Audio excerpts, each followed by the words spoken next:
Star நியூஸுக்கு ஒரு பேட்டி கொடுத்த பொழுது என்னிடம் ஒரு கேள்வி கேட்கப்பட்டது. அவர்கள் கேட்டார்கள், சகோதரர் ஜாகிர், வந்தே மாதரம் பாடலை பற்றி உங்கள் கருத்து என்னவென்று கேட்டார்கள். முஸ்லிம்ஸ் இதை பாடலாமா கூடாதா?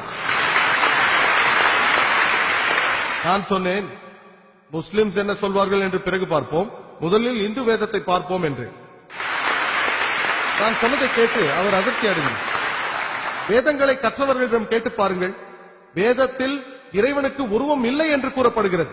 நீங்கள் வந்தே மாத்திரம் என்று கூறும் பொழுது இந்த நாடு என் தாய் கடவுள் என்று கூறினார். வேதங்களை அறியாத சராசரி மனிதர்களுக்கு இதை பற்றியெல்லாம் தெரியாது, அவர்களுக்கு தெரியாது. ஆனால் வேதாந்தியிடம் கேட்டால் வந்தே மாதரம் வேதத்திற்கு எதிரான கருத்தை கொண்டது என்பார்.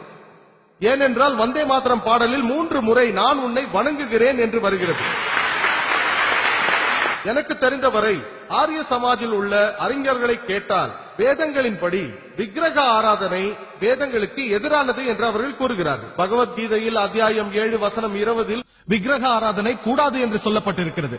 நாம் வேதங்களை பார்த்து வந்தாலும் எதிர்பாராத விதமாக உருவங்களை எல்லாம் கடவுள்களாக மக்கள் வணங்குகிறார்கள். வேதங்களை அறிந்த வேதாந்தியாக ஒருவன் இருந்தாலும் கூட இந்த பாடல் வந்தே மாத்திரம் பாடும் பொழுது தலை வணங்குகிறார்கள். இது வேதங்களுக்கும் உபநிஷதற்கும் எதிரானது. இஸ்லாத்தில் கூட 12 வரிகள் ஆட்சேபிக்கப்படுகிறது. 3 முறை வந்தே மாத்திரம் உன்னை வணங்குகிறேன் என்று அதற்கு அர்த்தம். ஒரு இடத்தில் இந்த நாடு என்னுடைய தாய் என்று கூறுகிறது, ஒரு இடத்தில் உன் பாதங்களை முத்தமிடுவேன் என்று, ஒரு இடத்தில் அதை பொன் போன்ற சிரிப்பு, தேவதைக்கு ஒப்பானவள், அதை லக்ஷ்மி என்றும் துர்கா என்றும் அழைக்கிறார்கள். இதை ஆட்சேபிக்க வேண்டும். முஸ்லிம்களான நாங்கள் இந்த நாட்டை நேசிக்கிறோம். ஆனால் இறைவன் ஒருவரை தவிர வேறு யாரையும் நாங்கள் வணங்க மாட்டோம்.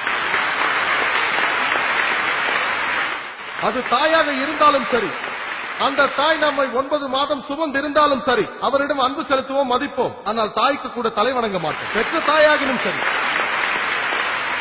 எல்லாம் வல்ல அல்லாவிற்கு பிறகு நாங்கள் மதிப்பும் மரியாதையும் செலுத்தக்கூடிய ஒரே மனிதர் முஹம்மது ஸல்லல்லாஹு அலைஹி வஸல்லம். நாங்கள் தீர்க்கதரிசிக்கு கூட தலை வணங்க மாட்டோம். தீர்க்கதரிசி அவருக்கு சமாதானம் உண்டாகும். வந்தே மாத்திரம் என்ற இந்த பாடலை நாங்கள் பாடித்தான் ஆக வேண்டுமா? இதெல்லாம் அரசியல் தந்திரம்.